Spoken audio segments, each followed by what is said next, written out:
Welcome back to Beyond the Uniform. I'm Justin Asiri, and my goal is to help members of the military community thrive in their post-service career and life. Today's episode number 448, Helping Veterans of Both Parties Run for Office with Emily Cherniack.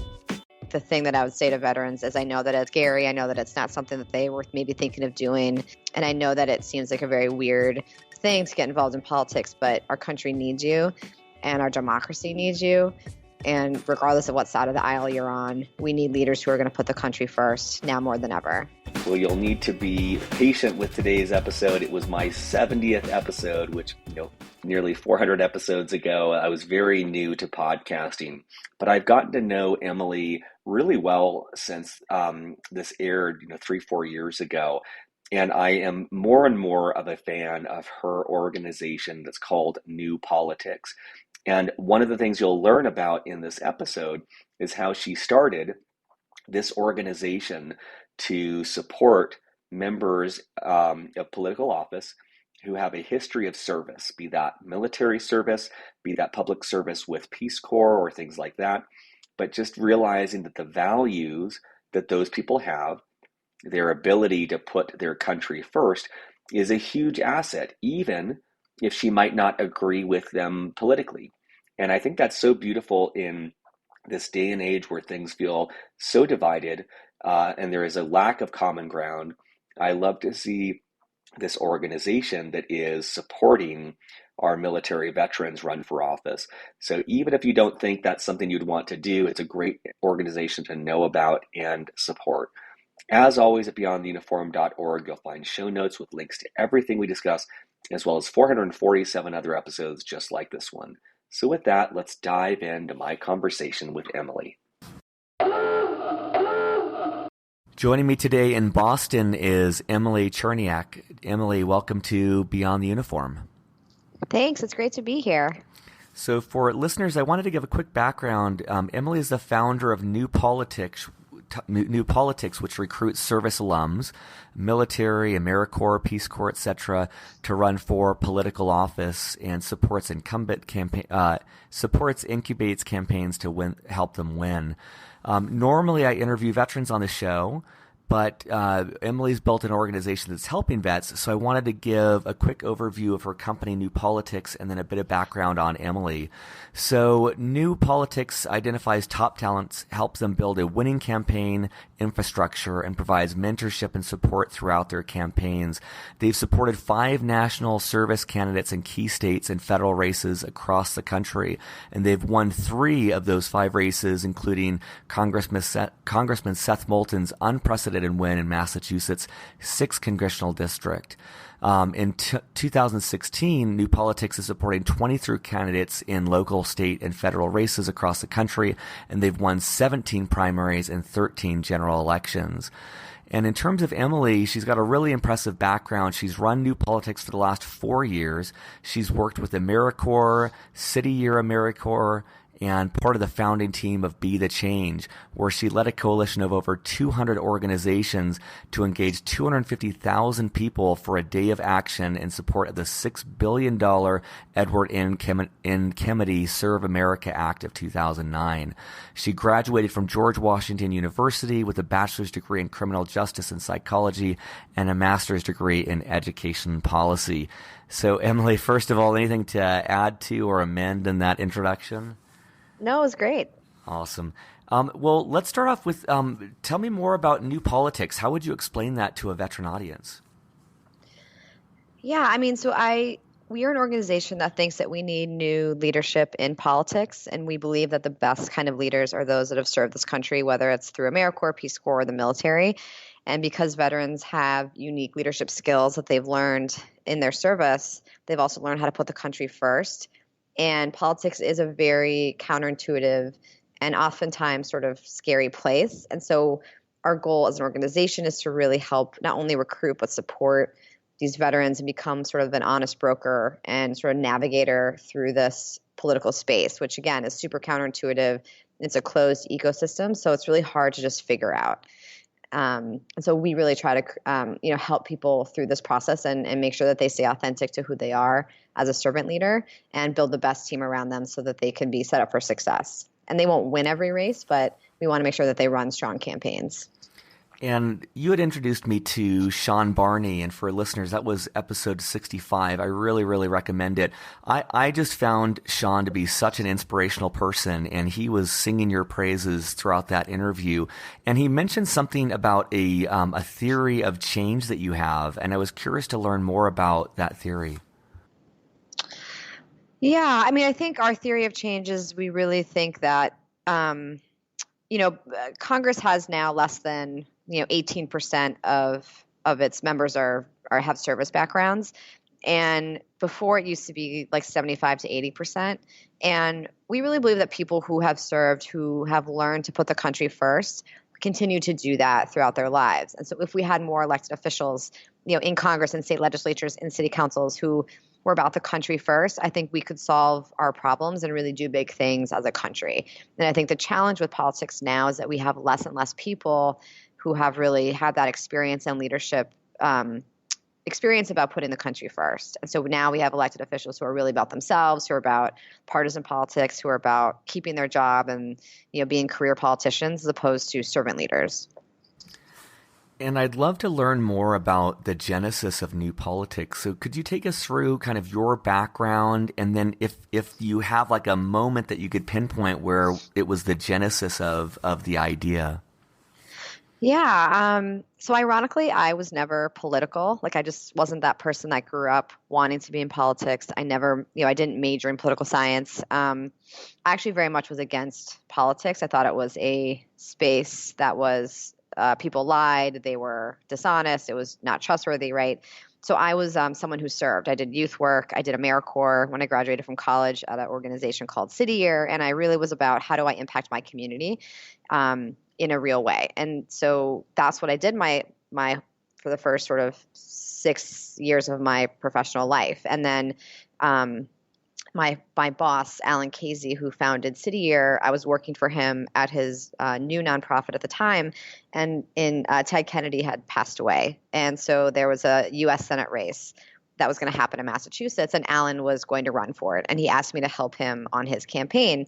Despite the fact that I had no political experience, he wanted me to be involved because he trusted me and I was, someone he could rely on.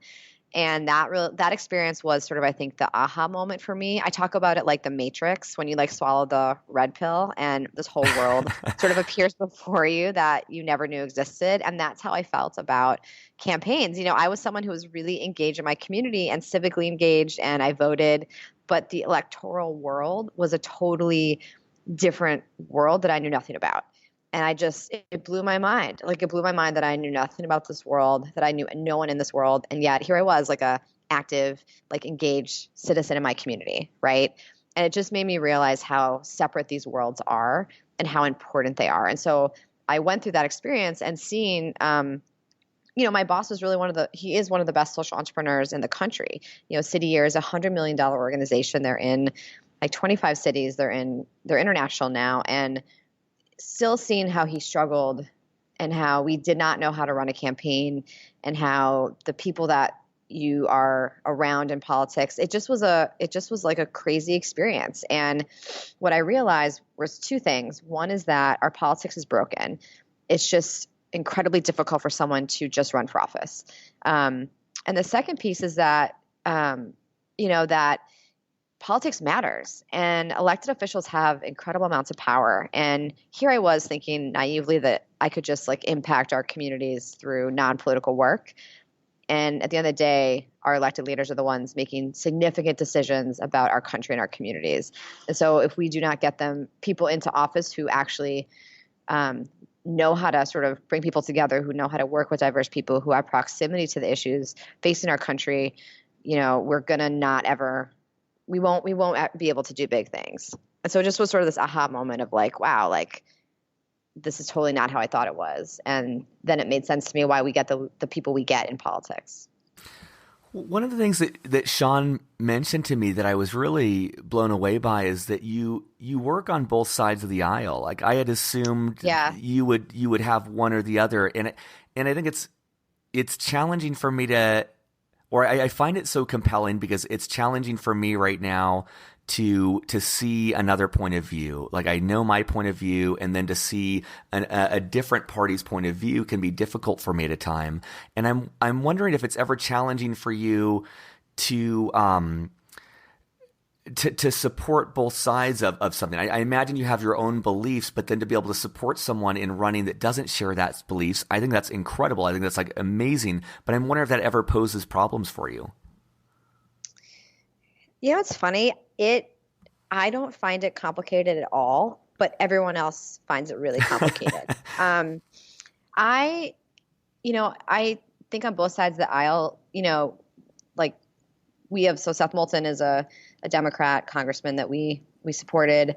Mike Gallagher is a Republican congressman that we supported. And I don't agree with either of them on everything. You know what I mean? Like, I'm a registered Democrat, but that doesn't mean that Seth and I agree on policies all the time. Mm-hmm. And even though Mike's a Republican, and yeah, we don't agree. I'm sure I don't agree with him on policies, but that's not really why. I'm about leadership. And so what I care about is that we have servant leaders who are willing to put the country first. And so whether Mike and Seth will make votes that I agree with or disagree with personally, that's not really what we're about. What we're about is that I trust them to go and make the best decisions for the country. And I'm not Pollyanna about that. Like it's, you get sort of in these, the parties and the political stuff you have to do and be involved in. But I just think at the end of the day, we need leaders who are willing to duke it out and debate and figure out the best solution for all of us. And whether you're a Republican or a Democrat, they should be going to Washington to do that. And I think that's what we don't have right now. And so I think for me, it's really about how do we get leaders who are honest and committed to the country? And on both sides of the aisle, we don't have that. So for me, it's not actually hard or complicated. It's about leadership. I think that's so awesome. And I know, like in my gut, I know that the best outcomes in teams, and I imagine in politics, come when you have a diversity of opinions and you have people challenging each other and you have different points of view and you have people expressing dissenting opinions. And so it's great to see that you prize the person's background and you prize their leadership ability and you prize their love of the country, and then their particular beliefs don't really matter as much. And that just, there's something about that resonates so true for me. Yeah. I'm wondering if you could take us through the process. So let's say a veteran listening to this is really interested in politics and they reach out to you. Where does it go from there? Yeah. So if they went through our sort of A to Z process, so the first thing we do is we have this sort of answering the call is what we call it, this leadership development piece, which is very simple. It's very low barrier to entry. It's we run sessions, every other month, but it's once a week for 2 hours for 4 weeks. And that's really about getting clarity about the inner work of who are you as a political leader? Is this your calling? How are you thinking about it? And is this something you want to do? And we find that we first have to get people through that piece so that they know, this is my path. Whether it's running for office or working on a campaign or getting involved somehow, we really find getting clarity. Because a lot of times veterans are just I want to be involved in politics. I want to do something to serve my country. But they have to really think about what's the right path for them. So that's sort of the first piece we take them through. And then the rest of what we call the candidate's journey is really kind of preparing them for that path. So if they want to run for office, it's about, okay, so here's how we're going to think about your timeline. Here's how we think about how do you prepare? How do you start doing that work to get ready for when you want to run? And our veterans are sort of, either they're I want to run in 4 years, or they're I want to run this year. I mean, everyone sort of has a different time frame. And part of it's sort of in politics, it's such an unpredictable space that chance favors the prepared, right? And so for us, it's how do we make sure they're prepared for when the opportunity arises? Because even though they might be well, I want 4 years from now, it might be 2 years from now, the opportunity comes up. So for us, it's really about making sure that they are sort of on this journey and ready to sort of take the next steps when opportunities come up. That's awesome. I'm wondering also, because you've worked with people with military backgrounds, is there anything that stands out as common misconceptions? You kind of talked about people starting with just this very, very broad, unrefined approach of I want to be involved in politics, but is there anything else that you can think of that maybe you'd want veterans to know that they might not understand about this process? Yeah, I mean, I think, a couple things that are interesting that we found. One is that a lot of veterans don't actually have a political party allegiance, which makes sense because they've been politically agnostic in their time of service. So having those conversations about are you a Republican or a Democrat are really important and what feels authentic to them. Um, I think that it's, what I say to veterans a lot is because they've done really hard things, right? They've been in combat. I mean, it's really hard to be a military member in service. And so I understand that. But politics is hard in a different way. So I think that it's not easy to be a candidate. And so I think that that whole process around, you know, raising money and being out there talking to voters and it's just a daily grind. Like it's just really hard. And so really making sure that we're really upfront about like what it is and what it takes. And like, can you spend 3 hours on the phone calling people, not just asking for money, but asking them for your support and are you cool with that? Right. And I think the other thing getting them to understand is that like talking about themselves is hard. I think they don't like to talk about themselves. It's partly sort of how do you translate your leadership skills that you did in service and why that makes you a political leader. And I think a lot of people in our country, because 1% have served. So when someone says I'm a veteran, it doesn't really mean a lot to people other than they say thanks for your service. And so what we have to sort of do is really help them articulate what leadership skills they learned in service and how do they talk about that in a political space with mostly people who have never been in the military. For example, Seth Moulton, when he was running the first time, he talked about how officers eat last and the platoon eats first. And, that really resonated with people. And it seems super obvious to those who have served. They're just like, yeah, obviously officers eat last, like, duh. But like for civilians, that was very powerful for them because they're just like, wow, like here we are in a political space where all elected officials seem to be eating first and we eat last. So for him to tell that story, which seemed like a very simple story, was very powerful in explaining the kind of servant leader that Seth is. And I think other veterans sort of have those anecdotes they can talk about. And Sean Barney did that as well. He was like, we were Republican or Democrat, we were all Americans and we served our country, right? So you can talk about sort of these stories and you have to sort of pull that out for veterans.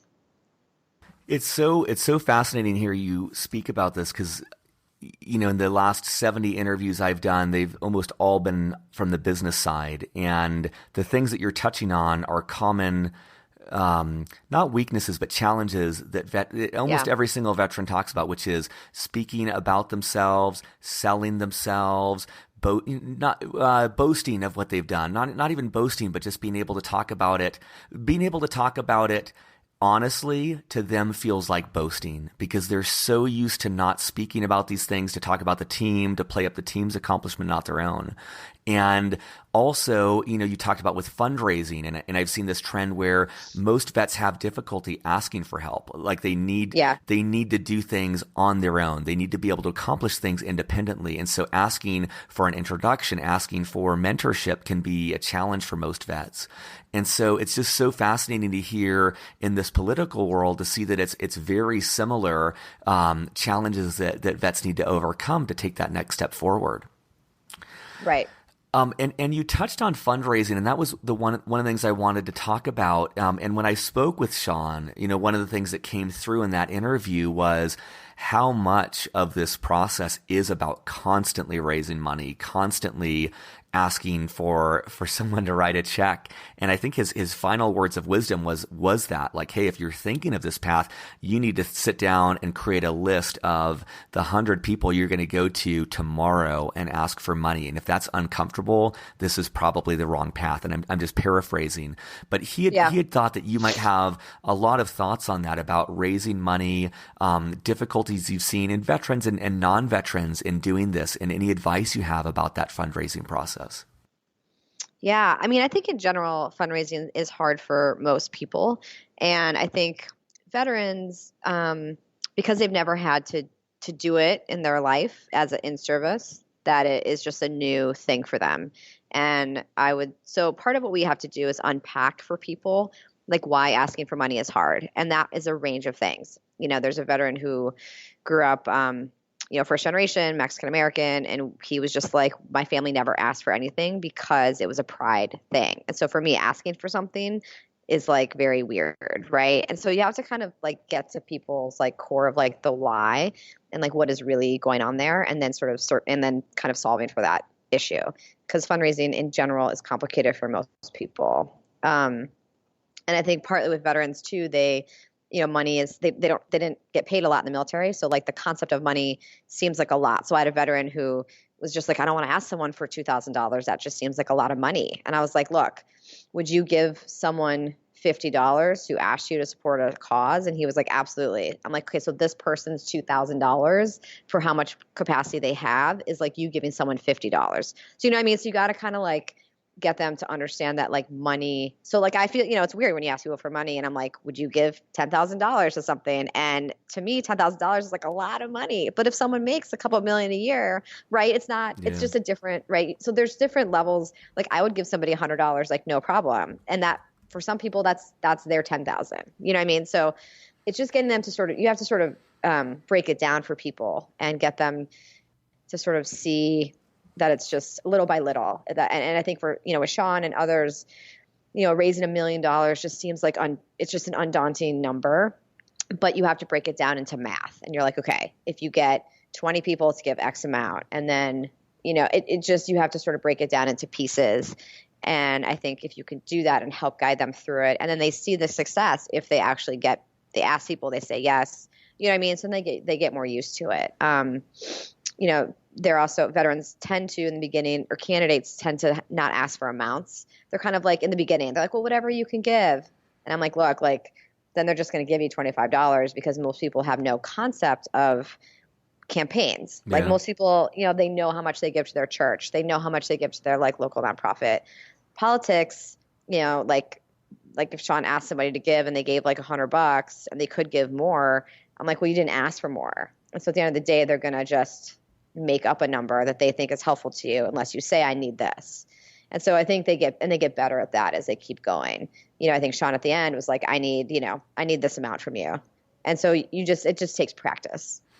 I mean, I think there's so many parallels for business as well. And that, what's that quote of fortune favors the bold, and that thought of it does. Yep. It's so uncomfortable to ask or to make a big request of someone. And it's so easy to cop out to either putting the ball in their court or relying on their generosity. But I think there's something when I see that in someone, when they have that boldness to like throw something out there that's a big goal or a big stretch, it does kind of inspire more confidence. And so it's interesting to hear that. And I was blown away in Sean's conversation because he said, I think he raised over $750,000. And from my background, I've raised about $3 million in funding for my company Storybox, and that was institutional investors writing big checks, all selfishly motivated by hopes of a big financial return. And to think of raising $750,000 from a lot of individuals for people who have no financial return, where it is because they believe in a cause, it's really amazing to think of the amount of determination and drive that it would take to do that. Yeah. And I mean, I think, and this is what we sort of talk about with veterans candidates is, everyone wants to, people want to be part of something bigger than themselves, and they want to feel connected. Some people do that by volunteering and knocking on doors for you. Some people do that by writing checks. I mean, everyone has their own mechanism for, contributing. And then I also think there's other people who have self-interest and, supporting partisan, candidates from the party that they like to get more people, who they think align with their policies into politics. So there's various reasons why people, give money, to candidates. And so I think it's making our veterans understand that it's, that they're going to give to you or someone else. So it might as well be you. That's awesome. I'm wondering, you've touched on a couple so far, but I'm wondering if there's any stories of veterans whom you've helped that I don't know come to mind or that we haven't covered so far, just showing how a veteran has made this journey? Yeah, I mean, we have some amazing even local candidates. So like Scott Goldman ran for city council in Baltimore, and he didn't win as he came in second out of 9 candidates, which was awesome. But he was a great candidate, and he did everything right, knocked on doors. He just did a whole field operation, and for him, even though he lost his first race, he is set up now to sort of do something else politically, like whether he'll run again or be involved in Maryland politics. But he's a true servant leader, and just I think really, really just like worked really hard and got a lot of people to support him. So he was inspiring. Chris Soto got elected to the state legislature in Connecticut. He's just awesome, and I think comes from a nonprofit background as well. But really, I think is going to be an impressive state legislator in Connecticut. Yeah, I just think a lot of these candidates are so impressive that people are just really inspired by them, getting into the arena. But yeah. And then I'm wondering for a veteran listening, if what you're saying resonates with them and they're interested in public service, I'm wondering what are some indications that new politics might be right for them? I mean, we're happy to talk to anybody. And I think for us, we have no dog in the fight. So it's really just about, is it the best fit for the veteran? Are we helpful? I mean, that's our main goal. Like, how can we be helpful? And so we're happy to talk to anyone and just help them think about their path and answer any questions they have. And I always like to touch on weaknesses. I'm wondering, you've kind of talked about the ability to speak about oneself, the ability to be able to ask for money, things like that. Or do any other weaknesses stand out that a veteran should be aware of, that they'll need to overcome or need to work on if they're going to enter into this arena? I think the other thing we see is, the political space has a lot of darkness. And so it's really preparing veterans to understand, because when you're in like the military, I mean, you do things that are not always, I mean, you're in combat, and I'm not saying that it's Pollyanna, but it's a different type of person who's about commitment to country. And so you trust that service ethos because you're just around those people. Politics has like a dark side, and I talk about it in like Star Wars language. So there's like Sith Lords, and then there's like Jedis.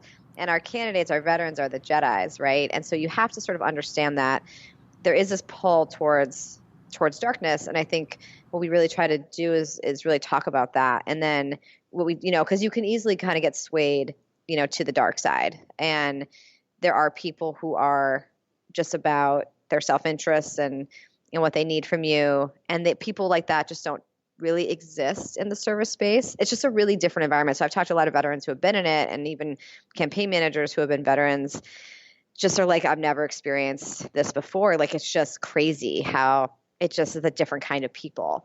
And so I think understanding that darkness and understanding people's intentions and trying to sort of understand that everyone has a self-interest and knowing how to navigate that, because otherwise you can get pulled into the dark side. And I sort of talk about that, like Anakin Skywalker, like it didn't take much for him to become Darth Vader, right? It actually was like a few key things, and then he got pulled into the dark side. And I think that can happen to anyone in politics. And I think for us, it's making sure that our candidates stay Jedis and that we really are upfront about what that space is and what it's about. Bonus points for Star Wars references. That's so awesome. That's it's funny as well, because I always ask vets when I'm interviewing them what surprised them about their transition to a civilian career. And, at least 4 or 5 of them have talked about that they took for granted the values and integrity and just assumed it was implicit that anyone they were working with had a baseline. Right. And and that's not true. It's not true. Yeah. And I think that that's jarring for people when they come out not expecting that, and having formed a worldview that is common everywhere, and realizing that was one of the advantages of their service. So I think that's a great thing and I think it's great for them to remember too, that as they are surrounded by that, and as that is probably the norm, to stay true to their values. And I love the way you put that with like remaining a Jedi, and how easy it is to give in to that darker side of things, but continuing to hold their integrity true, even when that's not the norm anymore. Right.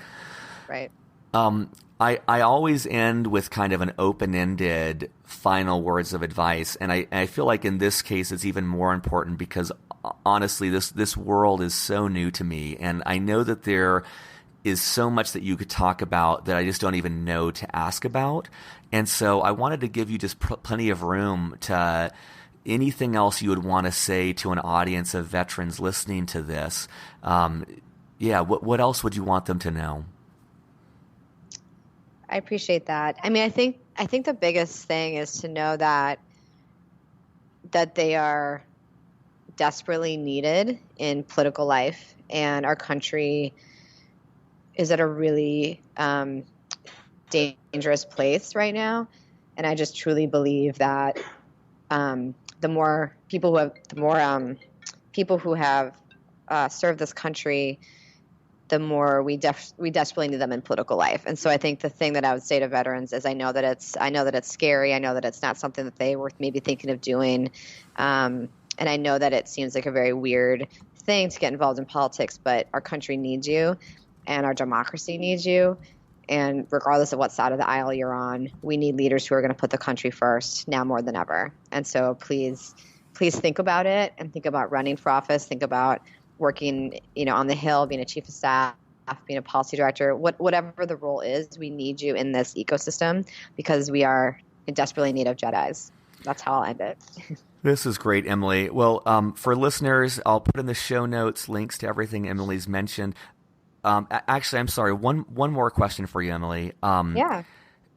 I wanted to ask about resources you would recommend, and if for a veteran interested in politics, if there's any book or podcast or website or movie or anything that you would recommend to them that you found inspiring or informational that they should check out. I want to make sure I ask that.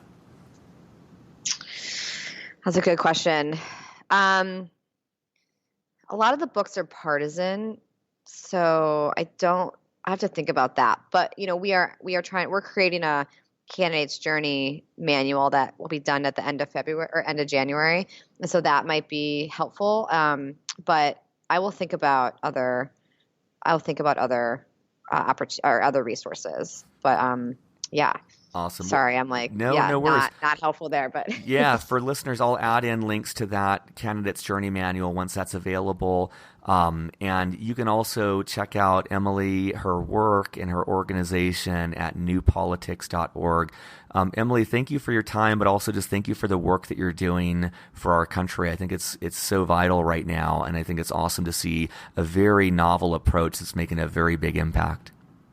Thanks, Justin. I'm really honored to be on your show, and I appreciate it.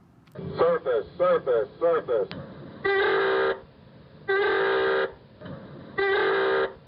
Beyond the Uniform is written and produced by me, Justin Asiri, with the help from our Chief of Staff, Steve Bain, our editor, Lex Brown, and our Head of Social Media, Janelle Hanf. We are an all-volunteer organization and would greatly appreciate your help in any of the following ways. First of all, spread the word. Beyond the Uniform has over 380 podcast episodes and 15 on-demand webinars, all offered for free. Help us spread the word on social media, at military bases, or whatever gets this resource in front of the men and women who need it. Positive reviews on iTunes go a long way towards this as well. Second of all, sponsorship. Beyond the Uniform relies on sponsorship to keep us going. There is so much more we'd like to do, but just don't have nearly the resources to do it. If you know of a company that would advertise in any way with Beyond the Uniform, please send them our way. Third of all, donations. If you're in a financial position to donate, you can find more information on the support section of our website. At our website, beyondtheuniform.org, you'll find over 380 episodes categorized by industry, functional role, and more. You'll also find both free and for-purchase resources that take a deeper dive on topics related to career growth. Thank you for your support as we aim to help members of the military and their families thrive in their post-military career and life.